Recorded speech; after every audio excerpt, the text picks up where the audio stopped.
Class 12. Good morning, class 12. So, in our 14th class, today we will be discussing about, we will continue with the mutual inductance portion. And as in our previous class, that is in our 13th class,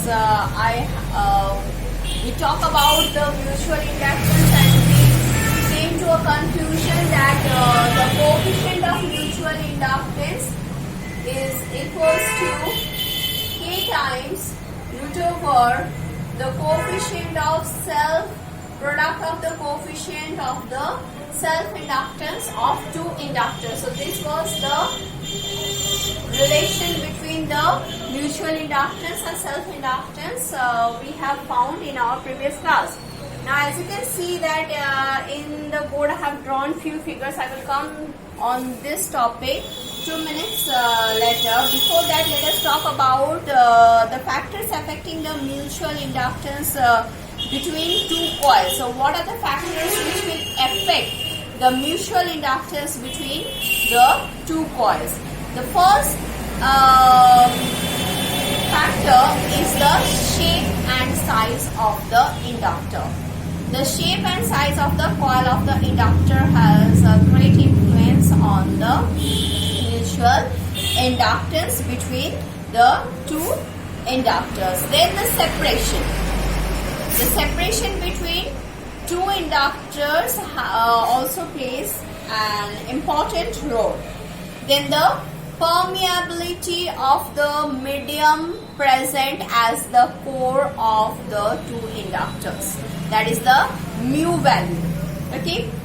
And lastly is the orientation of the two inductors. So how the two inductors are oriented to each other, as you can see here. So in my previous class I told you that this K value, this is called the coefficient of coupling. The coefficient of coupling can have maximum value as 1.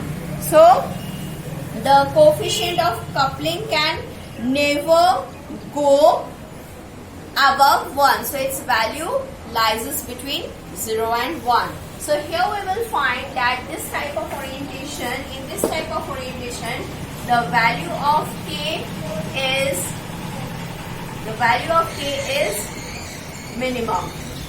So in this type of orientation, the value of the coefficient of coupling is minimum, whereas in this type of orientation, the value of K is maximum. So when the two coils are wounded like this, that means they are concentric to each other, or they have this type of orientation, then the coefficient of coupling will have its maximum value, which we know that it can go maximum to 1 and it can go minimum to 0. So what will this type of orientation will give the effect? So here the value will always lie between minimum and the maximum value. So with this, you can keep it in your mind that the K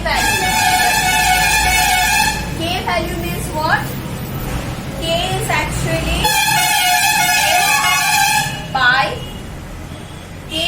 actually M by root over L1 into L2. This is the value of the mutual coefficient of coupling. Okay. Now, today let us discuss what will be the mutual inductance of a long solenoid. So let us keep this diagram.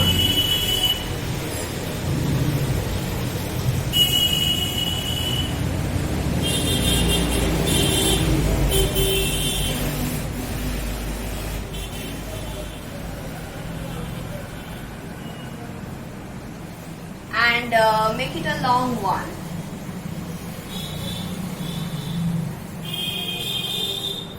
Let us make it a long one.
Okay, so here I have tried to make it a long one. I hope it is looking a long solenoid.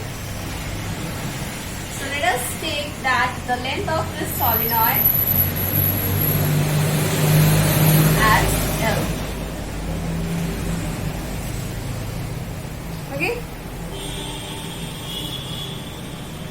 So, and name it as let this be S1 solenoid and this be S2 solenoid.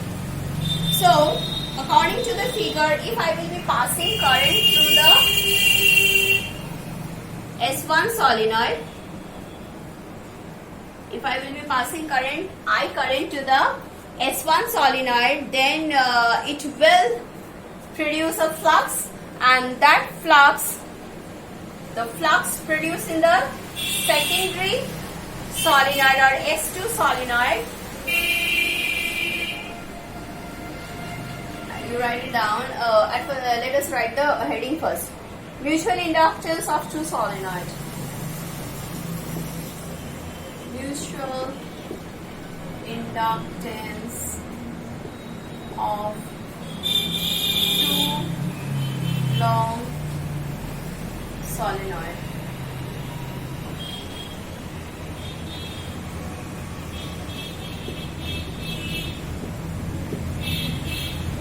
So if I current flows through S1, then the magnetic flux linked with S2 can be written as phi to 1, that is the magnetic flux in secondary coil due to 1. Phi to 1 is equals to M to 1 into I1. So phi to 1 can be written as M to 1 into I1. Now due to the flow of this I current through S1, the magnetic field produced in S1 can be written as, now the magnetic field produced in S1 is D1 equals to mu 0, that is mu naught, N1 I. Okay, let us write it as I1. Where, as we all know, where N is the number density, or N1 is number of turns per unit length. Yes, visible. So now, because of it, what we can write, if capital A is the cross section area, if capital A is the cross section area of the S1 coil through which I1 current is flowing, then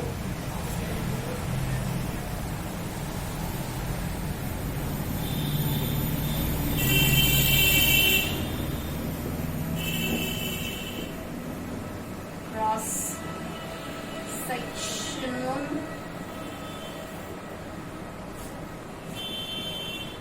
area of S1, then the magnetic flux linked with S2, linked with each turn of S2 is, if I write it with phi to 1 prime as B1 into A. Now, so total flux linked with S2 is phi 21 equals to B1A into N1L. Okay, as because the total number of turns, this will be N2, as because the total number of turns for the secondary coil, that means total number of turns per unit length for the secondary coil is N2. So here we will write where N2 equals to number of turns per unit length. Number of turns per unit length of S2. I have forgot here to mention length of S1. So this becomes, therefore phi 21 equals to B1A into L. Okay, so from this we can write, putting the value of B1 over here, this becomes mu naught N1 I1 A into L.